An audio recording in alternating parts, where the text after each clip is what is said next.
Hi, welcome to CS4NE. I'm Kimberly Ingraham-Beck from Gretna Public Schools, and I'm Guy Trainin from the University of Nebraska-Lincoln, and today we're talking about Unplugged CS activities, specifically focusing on problem solving. So these are activities that I have used in my classroom with my high school students, but I do think that they would work for younger groups as well.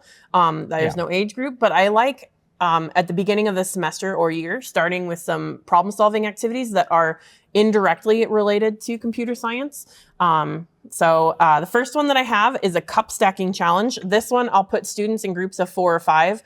They're each given a piece of string, and then each group is given 1 rubber band and 6 cups. And so their challenge is to complete 6 different stacking challenges, and they are not allowed to touch the cup. They can only touch the string and the rubber band. And so they have to go from all 6 cups stacked up to all 6 cups laid out in a row. Then the second challenge, they have to go into a pyramid. And it says each member may use 2 hands to control the string, and they can use verbal communication. The reason why it says that is because they're about to not be able to communicate after this next one. So here, they have to stack them bottom to bottom. And this is the last challenge where they can actually speak. So starting on the next one, it goes from stacked up to 2 rows. And in this time, they can only use 1 hand to control their string. The other one has to be behind their back. Oh, and they can use verbal. All right, sorry, I was off by 1. Then challenge number 5, they can only use 1 hand to control their string. The other one's behind their back, and they cannot talk. So it goes from stacked up like that to 1 big thing. I do, if it falls on the ground, I do have some pity on my students, and I do let them actually pick it up and put it on the table, but then they can't do that. So, and this final challenge goes from that big tall tower back into the original stack. And again, they can only use 1 hand and no verbal communication.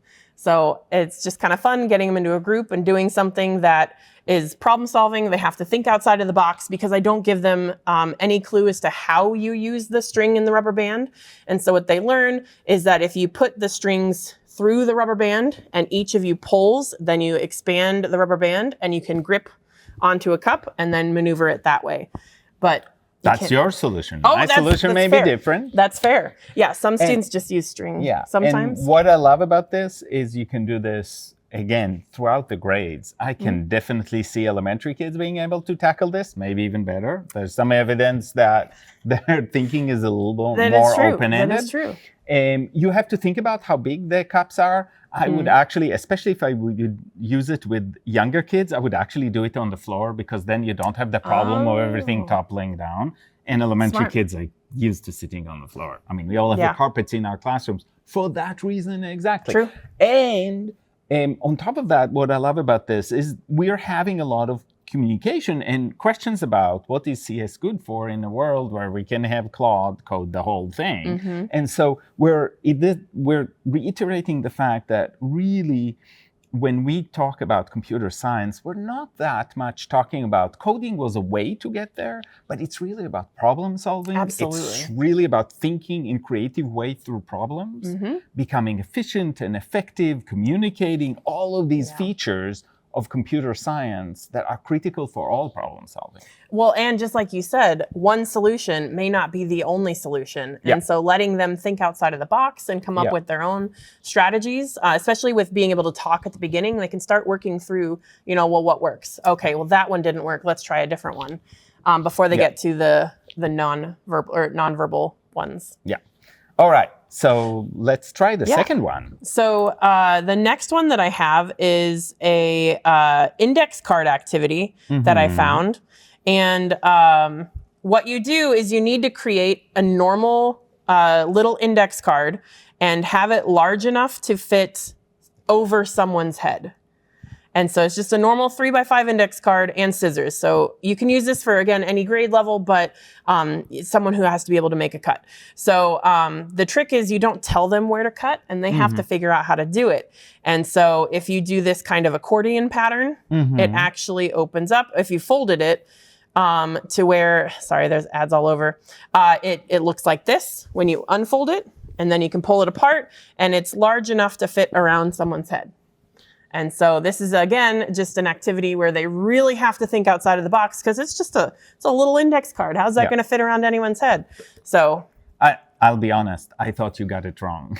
Oh, When you started saying it, I'm like, an index card fitting, I'm not getting it. So apparently I was not That's creative good. enough when we started. No, you just, because you have to, look at it and really think, okay, the scissors are here for something. Yeah, and What are they here for? My addition to this would be give them a few or give them absolutely. replacement. No, they will go through that in one Yes. index card a lot. Yeah, you got to have lots of backups. you got to have backups, and you got to think through the problem, help them think through the problem, and maybe and steal ideas from each other. This is what I find in this group work. It always becomes a little competitive, and students always feel that it's cheating to look at what somebody else is doing and get the idea. And this is a really good moment to talk about what ideas should be kept just to one group and what ideas should be shared. Yeah. And that's a great conversation that's also connected to computer science, because